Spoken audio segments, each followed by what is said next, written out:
Hello friends, how are you? I'm your friend Kiran Deshpande and today we are going to learn helping verbs of to have.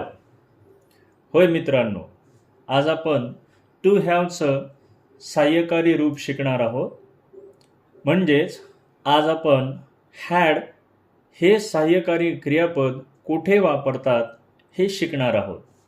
मित्रांनो, helping verb म्हणजे सहाय्यकारी क्रियापद, auxiliary म्हणजे सहाय्यकारी क्रियापद, ते म्हणजे हॅड. आज आपण हॅड हे सहाय्यकारी क्रियापद कुठे वापरतात या संदर्भातली थोडीशी अधिकची माहिती घेणार आहोत. मित्रांनो, मराठीतून हॅडचा अर्थ होतो होता, होती किंवा होते.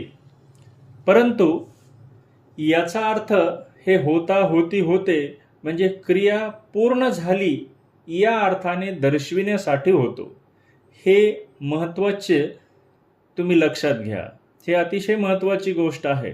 मराठीतून अर्थ होतो होता, होती, होते, पण कधी जेव्हा क्रिया पूर्ण झाली या अर्थानं वापरायचा असेल त्यावेळेस मात्र हा अर्थ होतो. टाईप म्हणजे प्रकार कोणता आहे या सहाय्यकारी क्रियापदाचा ते मी सुरुवातीला सांगितलेलं आहे. हे आहे टू हॅवचे भूतकाळाचं रूप. टू हॅवचं भूतकाळाचं रूप आहे हॅड. हे कोणत्या काळात वापरतात तर हे पूर्ण भूतकाळात वापरतात. पास्ट परफेक्ट टेन्स मध्ये हॅड वापरतात. म्हणजे हॅड हे टू हॅवचं रूप आहे, परंतु त्याचा वापर कुठे होतो? पास्ट परफेक्ट टेन्स, अर्थात त्याला मराठीमध्ये पूर्ण भूतकाळ असं म्हणतात. बरं, हे सहाय्यकारी क्रियापद कुठे वापरतात? हे सर्व कर्त्यानंतर वापरतात. म्हणजे फर्स्ट पर्सन म्हणजेच प्रथम पुरुष आय आणि वी, त्यानंतर सेकंड पर्सन म्हणजे द्वितीय पुरुष यू, त्यानंतर third person singular number he she it, त्यानंतर थर्ड पर्सन प्लुरल नंबर दे. म्हणजे थोडक्यात सांगायचं तर जगातल्या सर्व कर्त्यानंतर हॅड हे सहाय्यकारी क्रियापद वापरू शकतो. हे मात्र लक्षात घ्या. पण कधी वापरू शकतो? जर आपल्याला पूर्ण भूतकाळामध्ये वाक्य करायचं असेल तर. मित्रांनो, मी आज तुम्हाला हॅड हे सहाय्यकारी क्रियापद म्हणून त्याचा उपयोग आणि त्यांची माहिती सांगत आहे. परंतु हॅड हे मुख्य क्रियापद म्हणून देखील वापरलं जातं. त्या संदर्भात मात्र इथे तुम्हाला अधिकची माहिती सांगून कन्फ्यूज नाही करीत मी. थोडक्यात लक्षात ठेवा की हे कुठे वापरतात हॅड हे सहाय्यकारी क्रियापद तर सर्व कर्त्यानंतर. आता त्यांची काही उदाहरणे बघूयात. I had thrown a ball.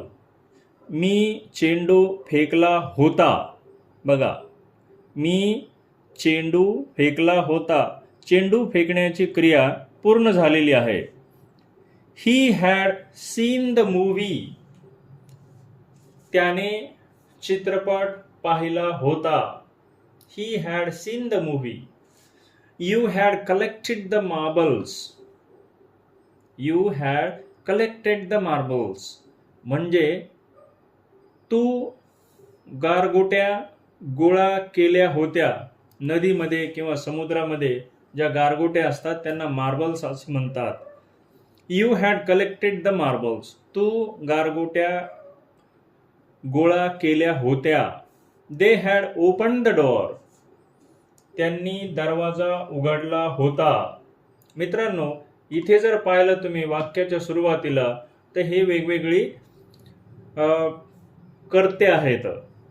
हे प्रथम पुरुष आहे, हे तृतीय पुरुष आहे, हे द्वितीय पुरुष आहे, हे देखील तृतीय पुरुष आहे. म्हणजे थोडक्यात हॅड हे सहाय्यकारी क्रियापद सर्व कर्त्यानंतर वापरतात.